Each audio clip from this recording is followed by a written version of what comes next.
We're going to talk about how to get a job as a business reporter in one of the most competitive markets in the world. And if any of you have any questions as we're going along, please feel free to raise your hand and then I will call on you when we get a break. Our panelists today are all winners of the New York Financial Writer Scholarship Program, which we had 5 winners last year, and I think you all received $3,000 each. So if any of you are currently students and you want to apply, talk to Britt, and it's on our website too, how to apply, and the deadline is April 15th. Okay, today we have Beth Treffeisen, did I say that right? Treffeisen is an intern at the National Digital Desk at NBC News while finishing her master's degree in business and economic reporting at New York University.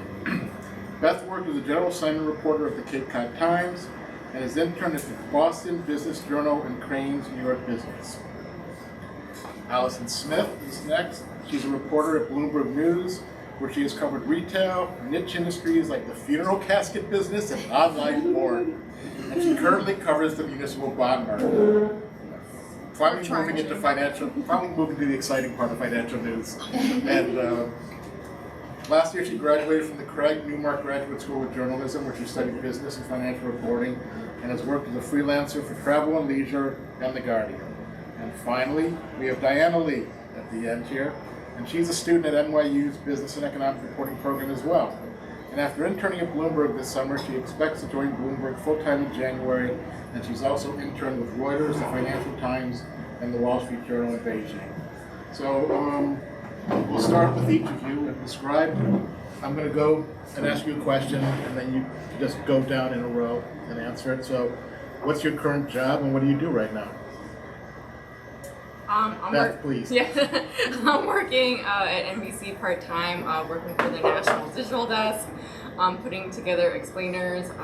One was about corporate profiting and how that's leading to inflation, and I'm also freelancing on the side.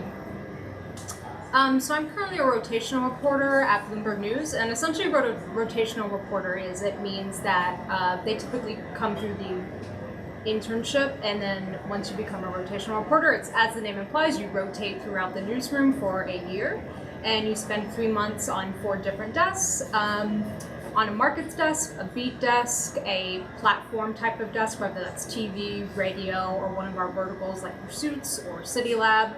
There's a 4th desk, breaking news, which I haven't done yet. So I did consumer news where I covered retail. I actually took over Jordan Holman's old beat, who's currently at the New York Times, good for her. And so that was really exciting because I actually got to have my own beat and cover specific companies, which grad school prepared me for. And then on my last rotation, I essentially just got to pitch my own feature stories, some of which are still going through the editing process, so they haven't actually been published yet. So I got to write about things that I'm very interested in that don't necessarily fit neatly on any desk at Bloomberg. So I've heard about the casket industry, and I'm working on several stories about online porn, which I'm very interested in and hopefully would one day like to turn into a beat at Bloomberg. And currently I just started at municipal bonds, which I would love to tell y'all more about, except I just started this week, so I know basically nothing. So is the online porn beat like a financial beat, like you're talking to companies about how much revenue they make? Well, or is it more like online porn companies keep that information pretty close to the vest for several reasons, because there's a lot of risk and fear of reputational damage, but I am writing about the business of online porn. Specifically, I am in the midst of writing a story about a lawsuit against Pornhub, the website, its parent MindGeek, which attached Visa as a defendant, which is highly unusual because as a third-party payment processor, they're not typically held liable for things like sex trafficking. That's what the lawsuit is about. So it could potentially have a lot of severe implications if whether Visa is found liable or not, but it's potentially a watershed lawsuit. And Diana, what are you doing? Yeah, so currently I'm still in school yet, but I'll be starting in Bloomberg this January. And I can just talk about my summer with Bloomberg. I was placed on their energy team as a summer intern. It's a very kind of niche team that covers both like short turnarounds for energy markets updates like oil and gas prices and companies, and very short turnarounds. And also it's a combination of long feature stories on those oil and gas companies that I think the stories that I'm most proud of on this team for the summer is like a feature story about how some college students majoring in petroleum engineering are kind of shifting away from this industry because the oil price it's on the one hand slowing down, but on the other hand, because of their ESG concerns, it's prompting some students to going shifting outwards. So it's kind of like a human-centric story that involves a lot of reporting that I really enjoy.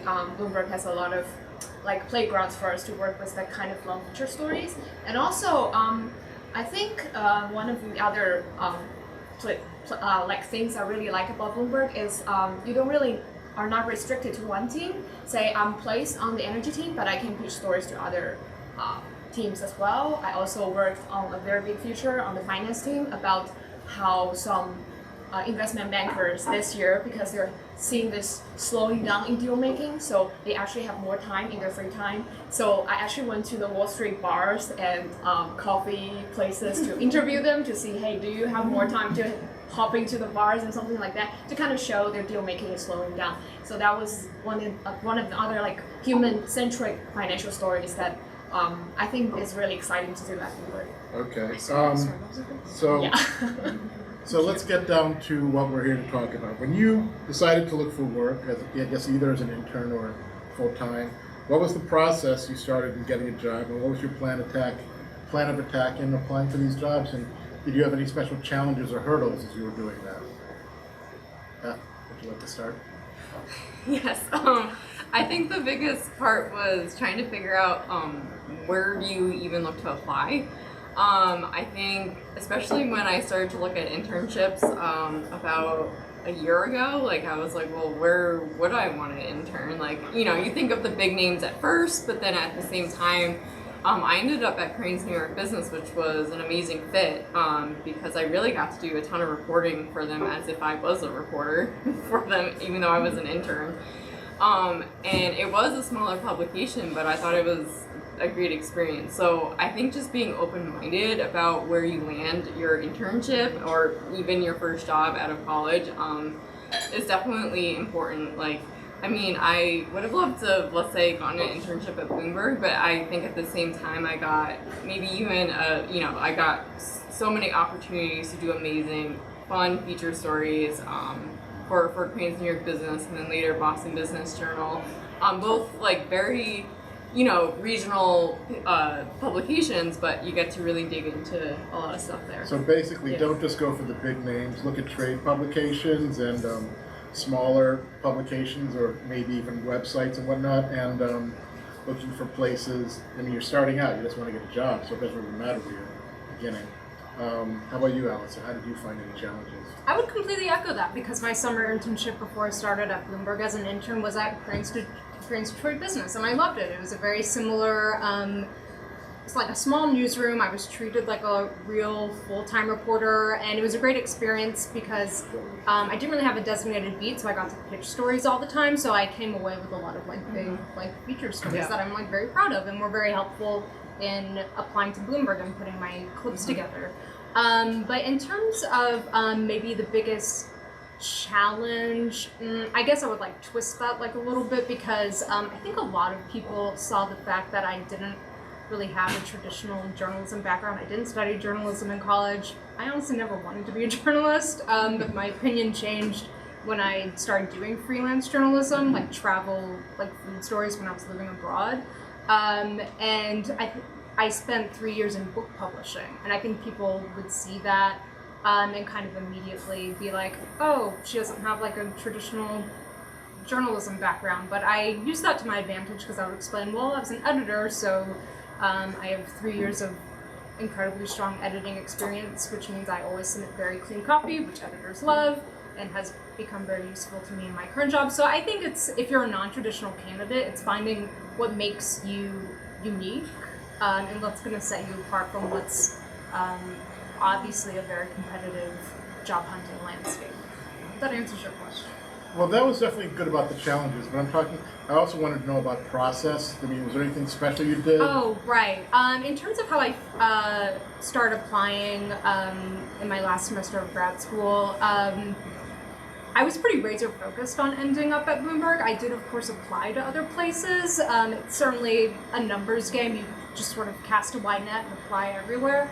But I was very dead set on ending up at Bloomberg because I had so many peers older than myself, a year or two older, had gone through the same educational program as me, who had gone to Bloomberg. So there's like a really strong CUNY to Bloomberg pipeline there that I wanted to leverage as much as possible. So I talked to a lot of people who had already gone through the internship program, who'd already gone through the rotational program, and got their advice on, okay, how should I write my cover letter? What points should I highlight in my resume? Like, what does Bloomberg want to see in a candidate? So a lot of what I did is just really researching the places that I was passionate about and not submitting like a cookie cutter cover letter. My cover letter was very specific to Bloomberg. I basically wrote it from scratch. It wasn't identical to my other cover letters that I wrote. And I think that's what's really important. It does take more time, but if you really research the place you're applying to, the role that you're applying to, that makes a difference. And Diana, do you have anything to add to that? Yeah, I think I can add from like an international perspective because I'm not from the U.S. So there are a lot of challenges for an outsider who's not familiar with how the job market works here.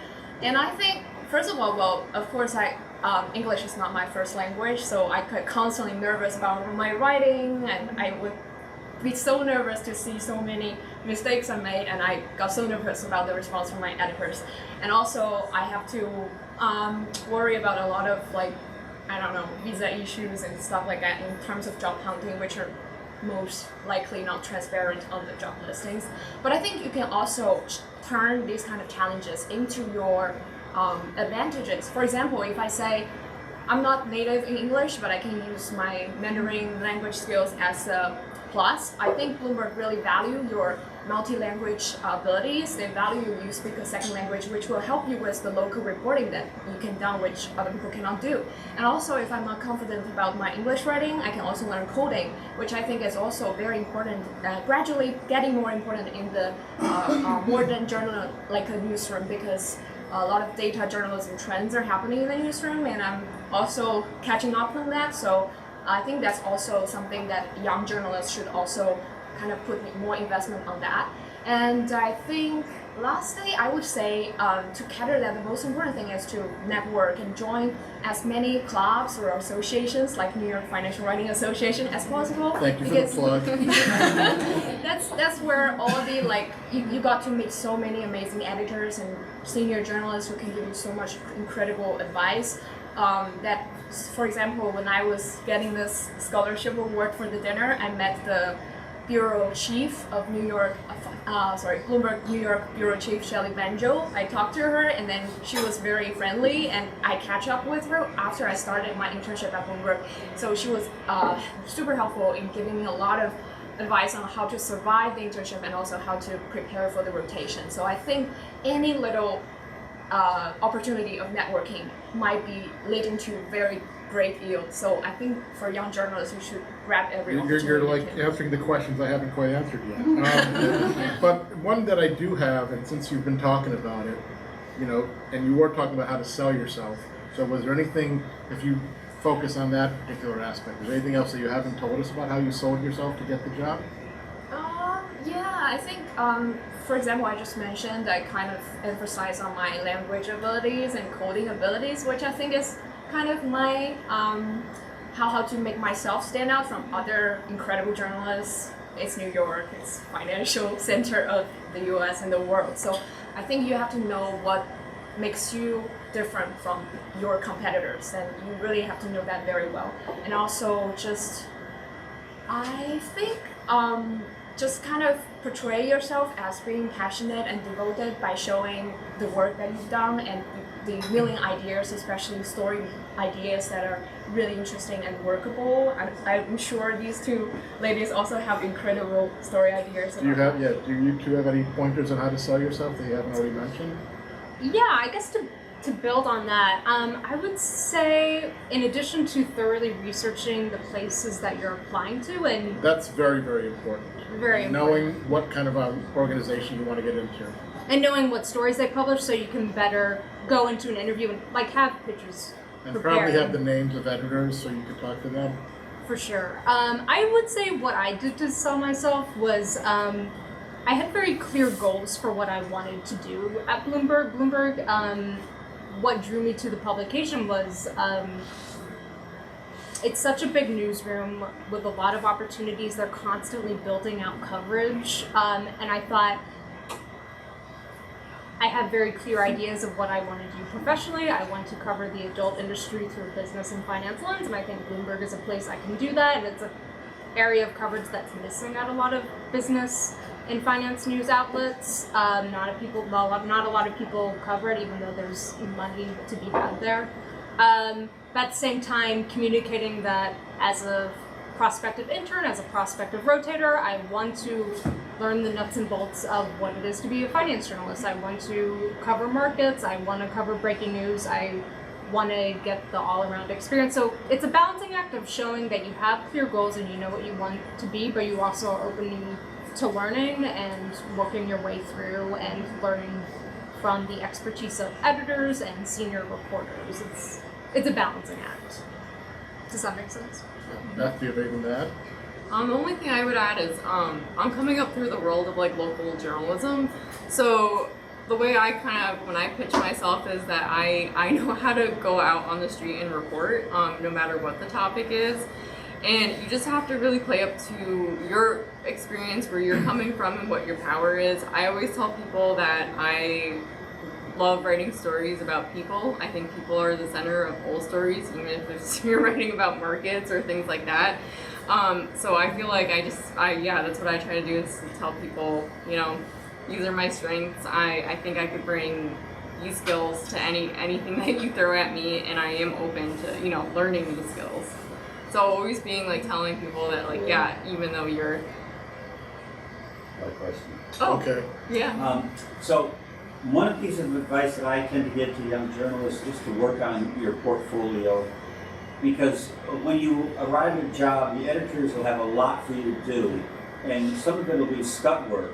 They just need to get something done, and they'll give it to the newest person on the staff. So you got to do that. You got to do what the editors tell you to do, but you got to find a way to carve out time to do those special stories that will go into your portfolio that will help you get that next job. And it's not in any way just loyal to your current employer, because they'll be happy to have that great clip they wouldn't have gotten if they had just kept loading you on with junk. So I wonder if you have any thoughts about that. Yeah, actually, I followed that a lot, especially at my internships at Crane's New York Business and the Boston Business Journal. Both of them I got cover stories out of, despite every day I was doing like the grunt work, as you say, doing like real estate listings and things like that. But in the end, through that time there, I worked really hard on some larger stories, and I followed that advice completely, and now I have some great clips that I've been sharing. So yes, that's great advice. Yeah, 100%. It's a grind. You have to be hungry. Journalism's not really a 9-to-5 job, I don't think. You don't get into this to like phone it in. So when I was in grad school, of course I did all like my writing assignments that I was assigned to, the grunt work, so to speak, like not necessarily a thing that I necessarily want to do, but it was important to do. And then in my free time, in grad school, I pitched tons of stories, and I had a lot of like freelance clips that I'm proud of.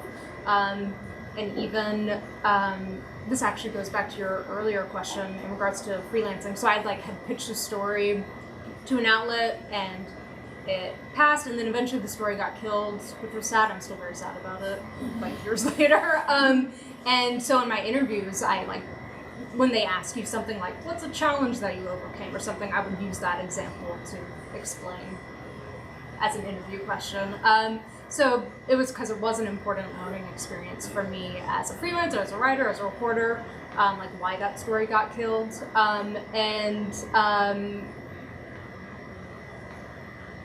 But in grad school, because I was willing to work outside of just the assignments I was given, because I was willing to put in additional hours, I did end up having a lot of clips that I'm proud of and I think helped get me into Bloomberg. And currently now I'm on municipal bonds.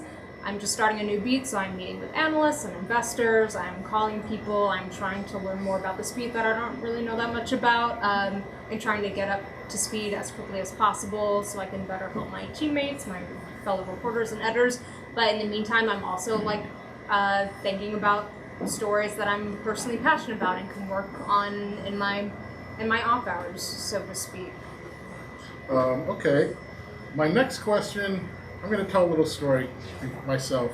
The next question is, where do you find job opportunities? And just to give you an idea of what it used to be like before the internet, you had to go to like a magazine, you had to go to the library and find a magazine called Editor and Publisher, and you had to look at the ads in the back of the magazine. They were classified ads, and they were at jobs all over the country. And then whenever I went to an airport, I would grab the local newspaper, rip out the masthead, and apply to whoever was on that. And there was also these things that have become like listservs, but in the old days, they would have like these little flyers that schools would send you. And I had to go up to Columbia, and I had to go down to NYU, and they would have a bulletin board of jobs. And then you would sign up for the list, and then they would mail you the list of jobs, so you'd have to go down there every week. And they would just give you like one piece of paper folded over, and maybe it had like 9 or 10 jobs on it, and then you applied for all of those. And so with my first journalism job, I applied a lot of places, and I ended up decorating my apartment with all the rejection letters. There were 159 before I finally found a job. But nowadays, it's so much easier. You don't have to leave your desk, and you can just go to LinkedIn. Or what other websites are you guys looking at for jobs, and how do you find these places? I go actually to each publication's career page because I find that they're more up to date than LinkedIn, and sometimes LinkedIn has like weird advertisements or whatever. So yeah, I've been going to the career websites themselves, and then also like just reaching out to their talent acquisition person, their PR people, to be like, hey, like I'm about to graduate or whatever, like please keep me in mind for any jobs that may arise soon. So it's definitely like still reaching out and still checking those main. But nothing like Indeed or journalismjobs.com or those places on Twitter? I don't find journalism.com to be as helpful as you think it would be. Yeah, it's definitely, I think most of the jobs are on LinkedIn and or going directly to the career page. I don't know. Yeah, you guys have it. Yeah. Where are you finding the jobs? I found, in addition to like the usual like LinkedIn, like Indeed, whatever sites are going directly to the outlet. Definitely, if you have friends who are already reporters at places, ask them. Yeah. I got interviews for a job, and I got far along in the job process for another job before I got the offer from Bloomberg for a job that hadn't even officially like been posted yet. Because I had a friend who worked there.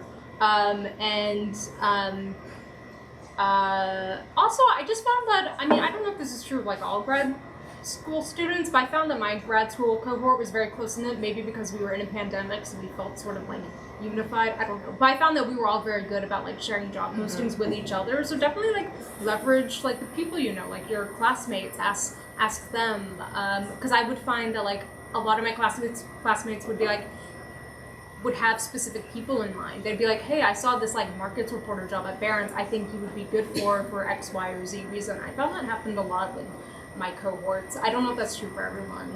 Maybe I'm just lucky. But definitely I would just say generally leverage your contacts, the people you know. I think that always is helpful.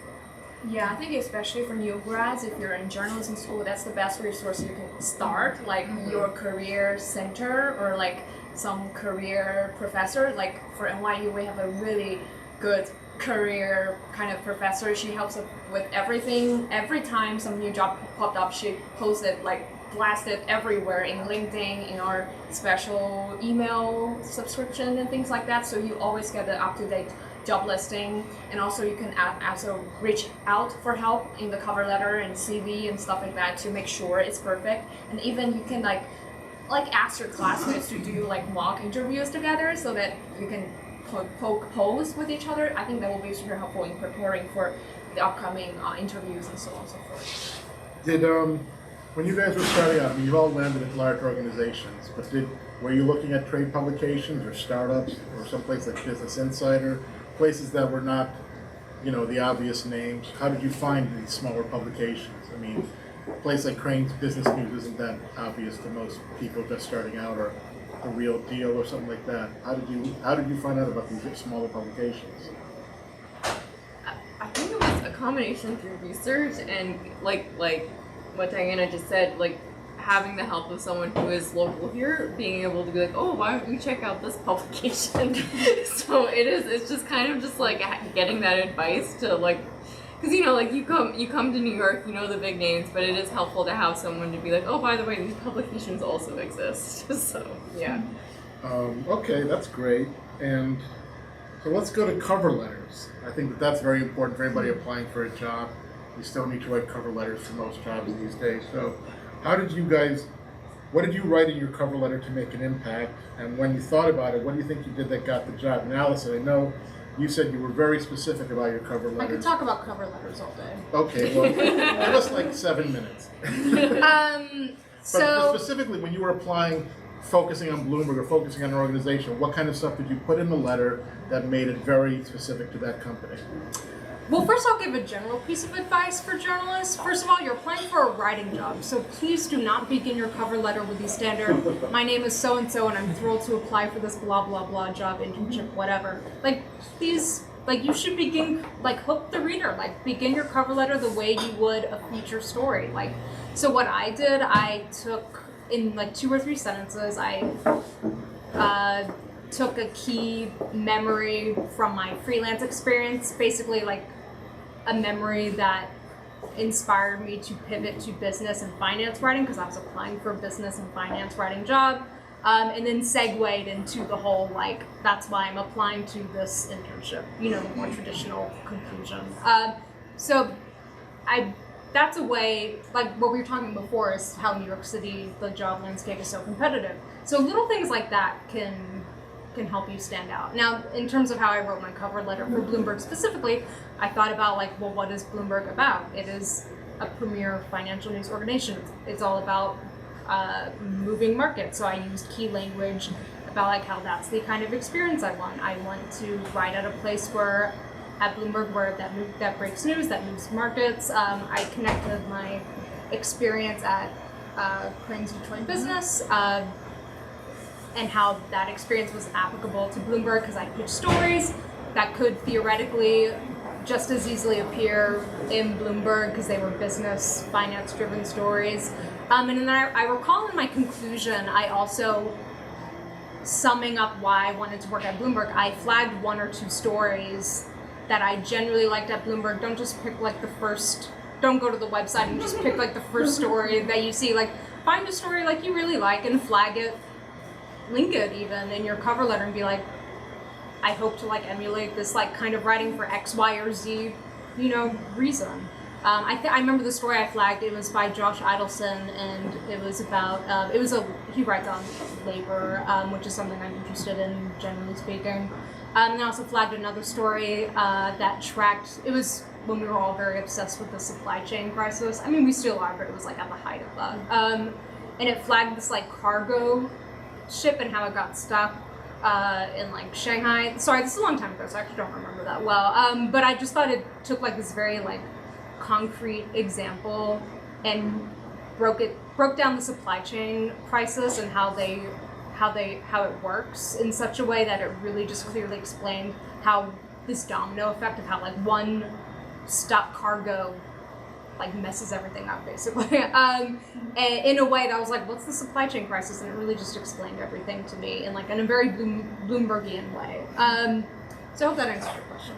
Yes, that was very good. Do either of you two have any more advice on that? I can just build on that. Maybe some small tricks. You have to draw yourself closer to this publication. Find any kind of relation you can draw with it. For example, I used to do this mentorship back in Beijing for Bloomberg's Beijing bureau, so I know some of the reporters there, and I just mentioned some names, very big names in Bloomberg's Beijing office, and kind of add that to the cover letter so that they already know, I kind of know how they operate, which will just kind of make you stand out from all the other people who maybe not mentioning anything that's relatable to them. So, but I don't think this is necessarily needs to be really you should be you need to be really close to this person you're mentioning. Like even if you say you just met somebody from Bloomberg today in this event, you kind of try to build that relationship and try to understand how Bloomberg works, and kind of draw that kind of relation out of this conversation, and then you can kind of mention that in your cover letter. I think it's also like a very quick way to make yourself stand out. Besides, I think Allison is really great advice on how to list out the concrete story ideas. I think you have to have the both personal side and the story idea side. Beth, do you have anything to add? It's fine because my cover letter is very, very similar to Allison, so I'm glad we're both on the same page. Okay. Yeah, it's the same thing. Well, I have something to add if you don't have anything else, and that is I see a lot of people writing cover letters that I would love to work at your organization. I think it would be a great way for me to start my career, or I think I would learn a lot at working for you, and it would be great for my, education and career. The first thing is, organizations don't care what you think, and they don't care how you feel, and they don't care about your career. They want to know what you can bring to the table and how you can help the organization get better, or you can fill a particular position for them that they need filled. So when you talk about yourself, you want to talk about your skills and how you can help whoever you want to work for, and why they should hire you, because you are going to be very energetic, you're a self-starter. Talk about things that you can help them with. They don't want to hear about your loves. They don't want to know about that you play guitar and or your favorite band, or Ever since I was a little kid, I've always wanted to be a journalist. Nobody cares. So just focus directly on what you bring to the table and can help them with when you get the job. Let's see. So, yeah, I guess just to add to that, I try to think of cover letters, the meat of a cover letter, as sort of like a cause and effect relationship. Sort of, I don't know if that's the best way to put it, but I'll be like don't simply regurgitate your resume. If you're gonna cite some key experience you have, explain why it's important. Explain how it's relevant to the place you're applying. So a sentence I might write might sound something like, at Crane's Detroit business, I pitched a story about the non-alcoholic beverage movement that's growing, or industry that's growing in Detroit. And it was on the front page. So very clear cause effect. This was the impact. It was on the front page because the story was so good. And then I would add, after that, I would add a sentence like, at Bloomberg, I would look forward to pitching similarly enterprise stories about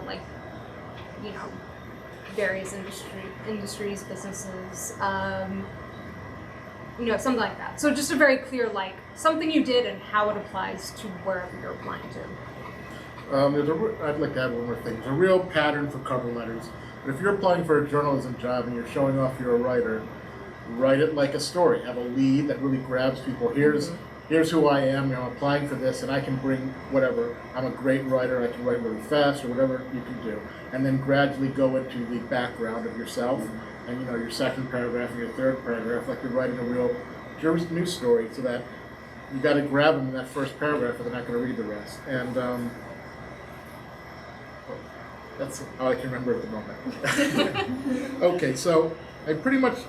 Speaking of resumes, how many pages are your resume? And 1, 2, or because I hope it's not more than that. And it's just one. Okay, specifically, what kind of things did you change? Or did you change anything on the resume to tailor it to each job? Because if you're applying the same kind of job everywhere, you don't need to set a different resume for every kind of a different cover letter. But did you have to change things? And if so, what kind of things were you looking to change? The only thing I changed was from when I changed from internship to full-time jobs. I had my education on the top, showcasing that I was still in school, and then I moved that down to the bottom. Okay, that's a good pointer. Anybody else? I did the same thing. I also, when I was revising my cover letter, it had previously been up and I moved it down, so I went straight to highlighting my journalism experience. And because I was a career changer, I did actually end up creating 2 separate sections, one for my journalism related experience and one for my publishing experience, and explaining how it was connected to journalism. And I will say, this is kind of similar to the point I just made, but in those little bullet points about your experience, you want to, again, show impact as much as you can. So if you can provide numbers, if a story you wrote was like tweeted a lot or got a lot of hits, like provide that data.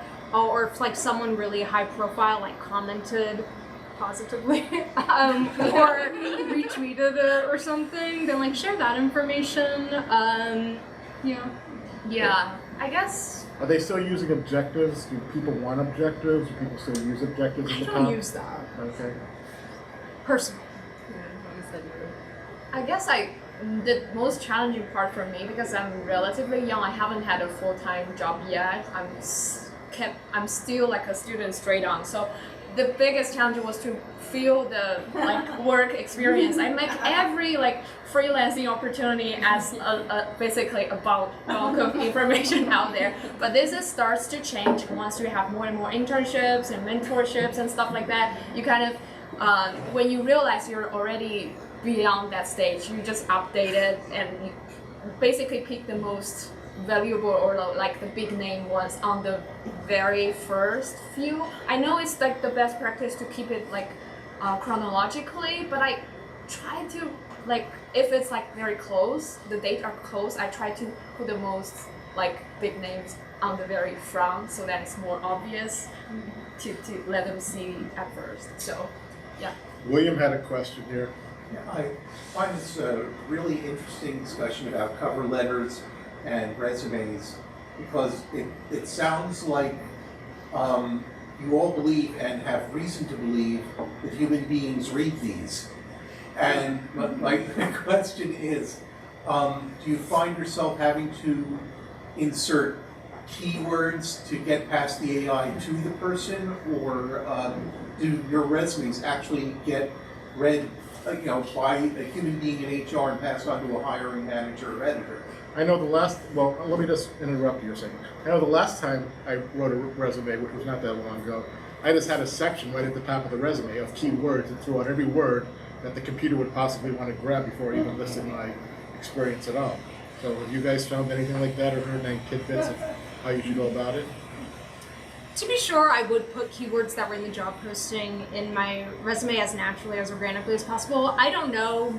I mean, I guess if I submitted a resume and I never got a response, either it just disappeared into the AI like void, or legitimately someone read it and they were like, nah, next. I don't know. I don't know. I honestly, I don't know either. It's hard to know. I mean, unless you hear back, it's like, how would you know? I don't know. You need to see their algorithms.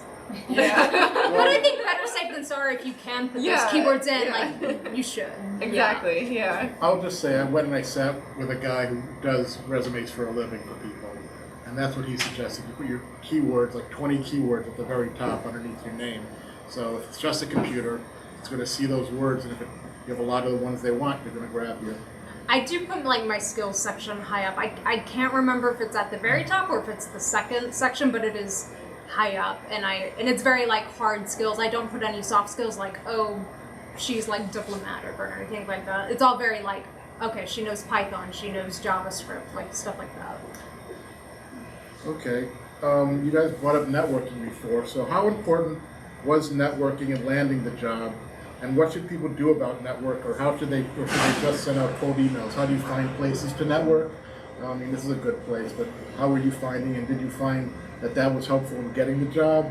And when you're in a networking conversation, what do you do? How do you appear? What do you do to make yourself more presentable and to make yourself more employable, that they want to come back and talk to you? Yeah, so actually I found that through my internships, I always made a point at them to meet all the other reporters and have a good rapport with everyone.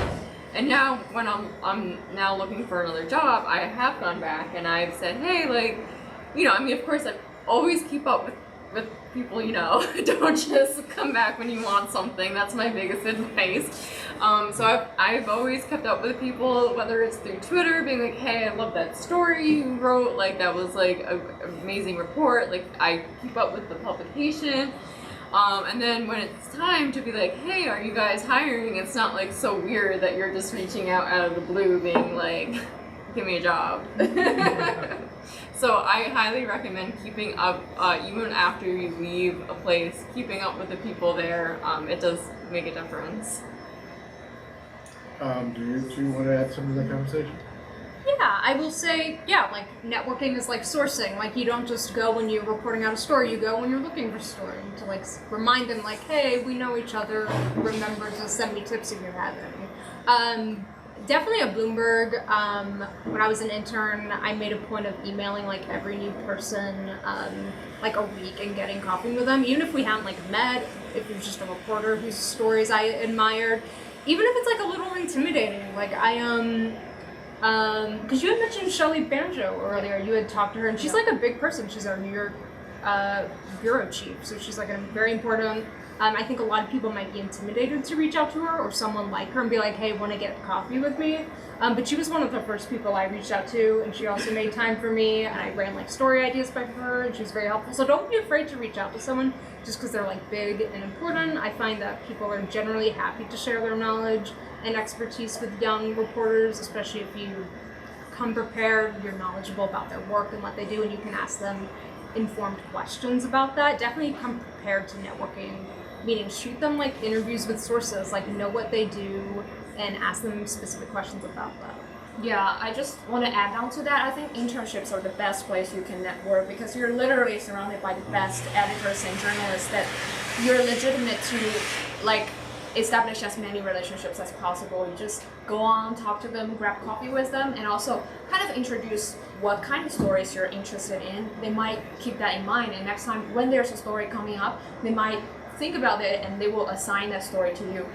And you were mentioning Shelley Banjo, so actually I talked to her, I explained what I was doing on that team, so she actually assigned a story to me afterwards. So this is how I actually got to work on a really big story project. So I think it's really important that you really treasure every day that you're at the internship, and then even after the internship you can still follow up with somebody you work very closely with time to time.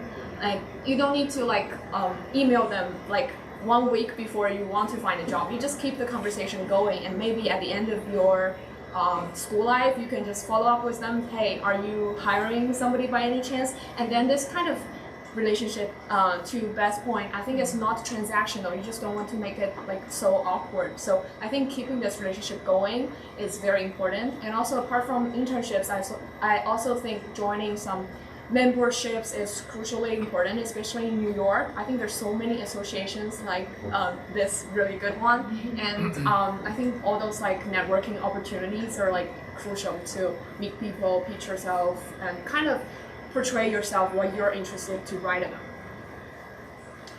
Okay, Olivia has a question for you. Yeah, thanks, Larry. So we're talking about networking, but how do you shift a networking relationship into a mentorship, where you have a really close relationship with someone at an organization who you can go to and ask personal advice as well as career advice? I think, mentor relationships are some of the most important relationships you can form as a young reporter, but to ask someone to be your mentor, you can't just approach them and say, will you be my mentor? Like it has to kind of form naturally, it has to be organic. But how do you try and form a relationship like that when you are, new to an organization? How do you move that relationship beyond just, hey, can we sit down and talk to Shelley Banjo and can I run some ideas past you, into a, hey Shelley, can I meet with you regularly to talk about my career progression, or move it into more of a mentorship? Anybody? Whoever wants to answer that one? I would definitely say it goes back to what you both were saying about how these relationships can't be transactional. Like if you're going to seek a mentorship with someone, it should be with someone that you're meeting with on a fairly regular basis. There's an established rapport there. And it begins with a simple, like, can we get coffee sometime? And then scheduling a follow-up. That's something I'm personally trying to do right now. I bumped into a reporter that I admire a lot at Bloomberg, and they asked me, like, and then I was like, oh, and I told them, like, it's been a while since we caught up. Can I put a time on your calendar? Like something very quick and casual like that. And they were like, yeah, go for it. So it's really just about meeting with someone on a regular basis and communicating to them what you're hoping to gain from as a reporter, and they'll usually in return share their knowledge or express a willingness to help you with whatever it is you're trying to achieve. And I think it's just the same as like any friendship. It's just effort. Yeah, I think there's another maybe less awkward way is to try to follow up with every story they wrote. Every time they publish some new story, they must have a lot of thoughts they want to share with everybody. At that fresh moment, you just go to them, hey, I really love your story. Can you walk me through how you develop your story and stuff like that? You can learn a lot from that. And every time he or she publishes a new story, you have this great conversation. I think that applies to when I first started at Bloomberg as on the energy team, which I know literally nothing about. I don't know anything about oil or gas, so I kind of lean on one of the oil reporters on my team. I kind of just follow up. I just read all the stories he wrote like in the last 2 months, and I just asked him to explain every story, how he go about that. I think it's like super helpful, and he's a really great person. He just told me all the secrets, how he approached those sources and grabs the data. I think it's kind of, you have to make them more incentivized to be willing to talk to you by asking them what they're doing. So, yeah. Well, okay, this is going to be my last question, and then I'm going to open it up to the floor if anybody has one. And this is the question I end every interview with. Is there anything I haven't asked you that I think I should know, that you think I should know? I'm gonna add, it's really daunting to enter like looking for a job. It's scary. Like just like and just understand that like if you just take a moment like as you're going and you're sending out your resumes and your cover letters, just really like take a moment and either in your mind or jot down like what are your strengths and what can you really do that you could bring to whichever like publication that you're applying to. I think that's really important to ground yourself, because then otherwise you enter an interview and you're going to question every little thing about yourself. So I think it's really important to be grounded in your capabilities before going into that. That was great. We haven't talked about putting together your clips or your portfolio yet, so I guess maybe something I would add to that, similar to like a cover letter or resume, like the clips you decide on should reflect the outlet that you're applying to. Yes. Generally speaking, like obviously published clips are preferred, but I think there's exceptions to that. Like for example, if you're applying for like a very like a markets writer job, and typically an outlet's not going to hire like a freelance market reporter. They have writers on staff to do that. Then you might submit like or if you did like a really good like market close story or a second day earnings story that you're proud of or something, like feel free to include that. It demonstrates your ability to write as a financial or business reporter. Thank you, Allison. That's a great suggestion. Have a portfolio to submit to people. I guess my advice or tip is like just don't be intimidated. You have to start somewhere. Maybe your first internship or first job is not that big name, but I think journalism, this industry is like cumulative. You can jump from one experience to the other, but you have to start somewhere. I think it's impossible you get the first job at Bloomberg, New York Times, Wall Street Journal, but you can start somewhere with that portfolio, with that network. You climb the ladder one step over another. So I think it just takes patience and takes time, but I think all of you will get there. One other thing we haven't talked about is interviewing. Like obviously once you actually get a reply to saying, hey, your resume looks great, can you come in for an interview? That can be a really daunting procedure. So what do you do to mentally prepare? I mean, obviously you can read up about the organization and who it is that's interviewing you, but you don't know what questions they're going to ask. And how do you mentally prepare to really stand out in that one-on-one?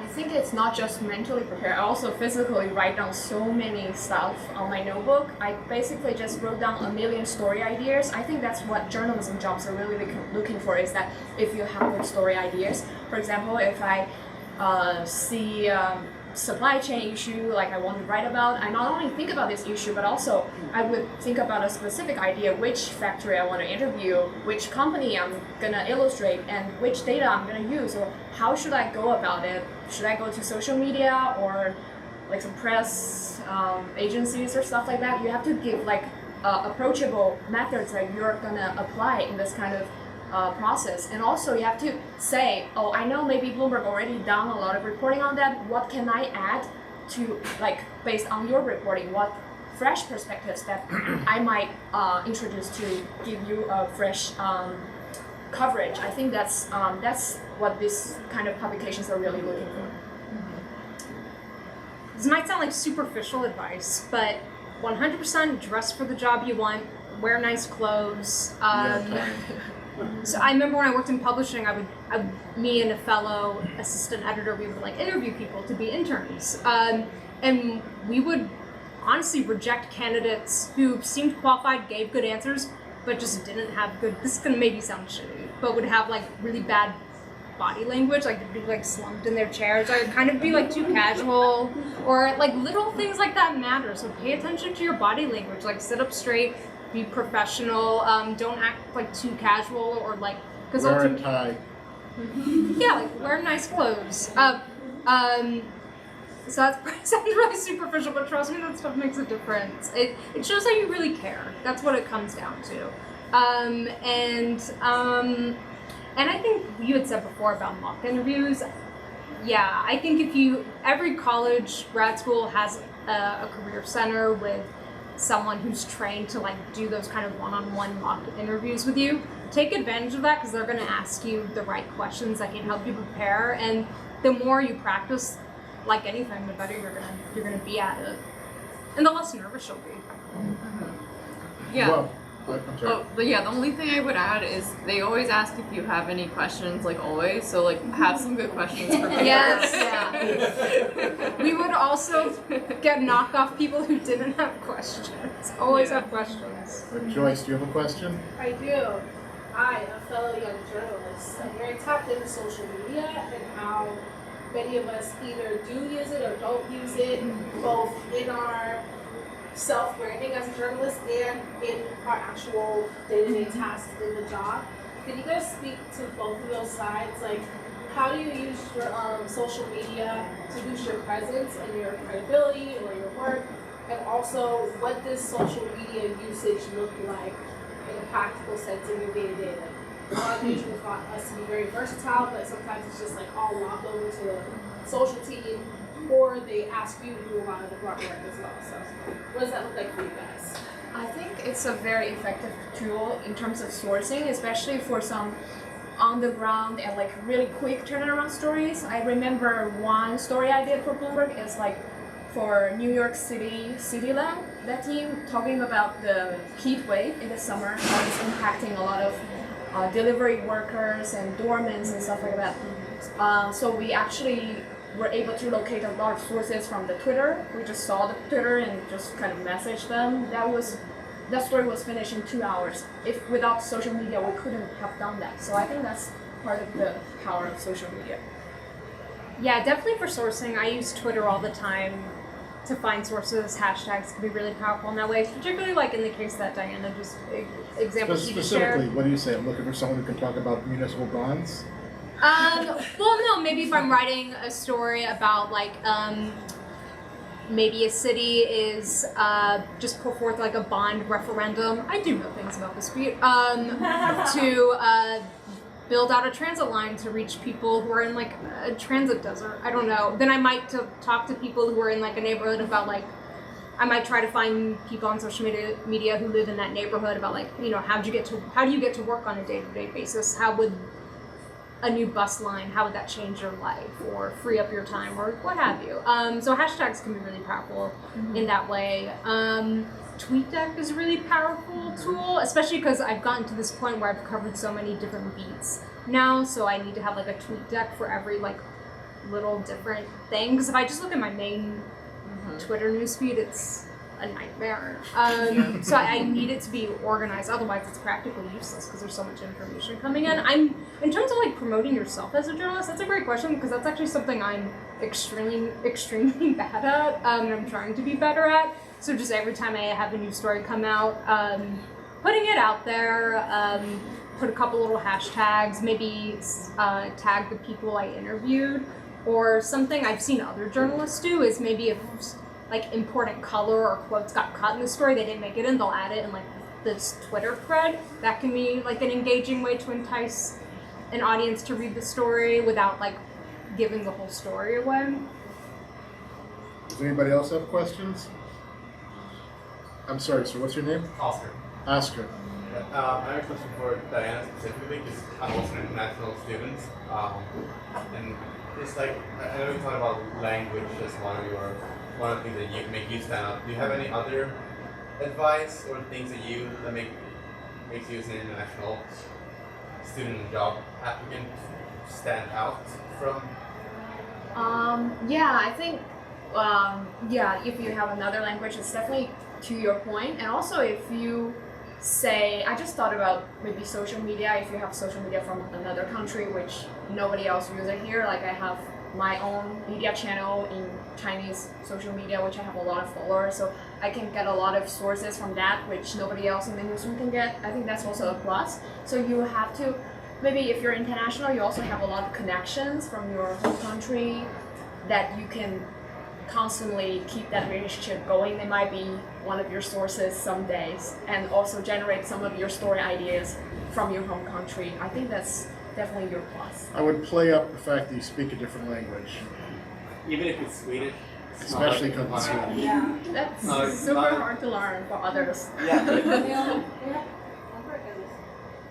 Bureau in Sweden, don't they? And all the I don't know, but it's a global newsroom. I think they're Stockholm. I think there is a Stockholm bureau. Yeah, I think there is. It doesn't It really is definitely, it is possible. Yeah. Well, any more questions? You're all journalism people, so why are there no more questions? Hi, Lisa. How are you? Oh, hi. So this gets back to interview questions. Did you find in any interviews that they also like kind of give you a writing test? Oh, Yes. Or an Definitely. assignment to like do and then like Yeah. do it on your own time and then come back. And how much is that? Do you think that weighed in on whether or not they like you or I think it counts a lot. No. Yeah, How definitely. much it weighted? Like, we definitely don't know how much it's weighted, but I think it's best practice that you train to write quickly and write accurately. That's two things that every newsroom really care about. Like, how can you quickly turn a press release into a story? You It's said like, when you went on interviews, you always had to take a test, basically. For the Yeah. most part, yeah. Can't talk about what's in the Bloomberg test. But I took other tests for Wall Street Journal for a markets job and for Insider as well. And there's some variations, but things you should generally speaking be prepared to do. Have like 5 to 10 story pitches. That sounds like a lot, but if you know the job you're applying to, it really shouldn't be that hard to come up with that many story pitches, especially if you're planning on being a beat reporter. So having story pitches, if you're applying for a finance or business job, like know basic, finance business terms, like know what an IPO is, what a market cap is, how to even calculate a market cap, know like what short selling is, things like that.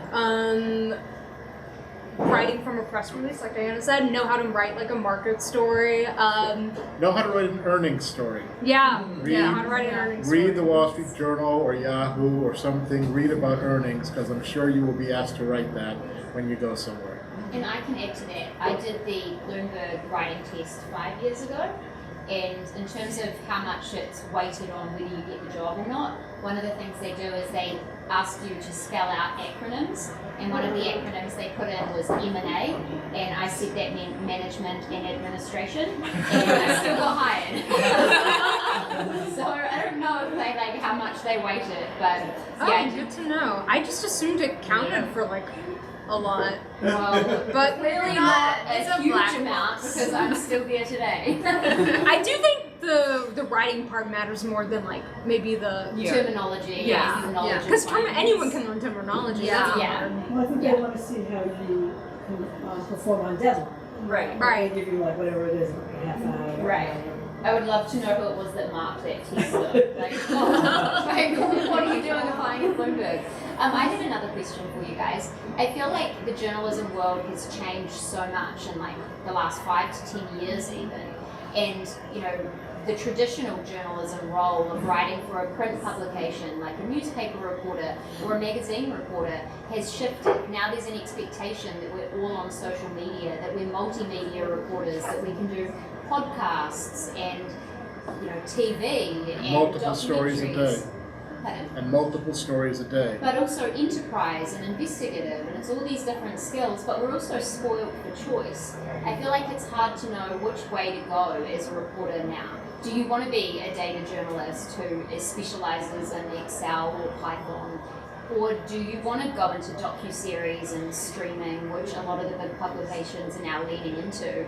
Or do you want to try and do that investigative podcast, which is, really blowing up in the last few years? So how have you guys kind of thought about your future in journalism and what the dream job looks like for you?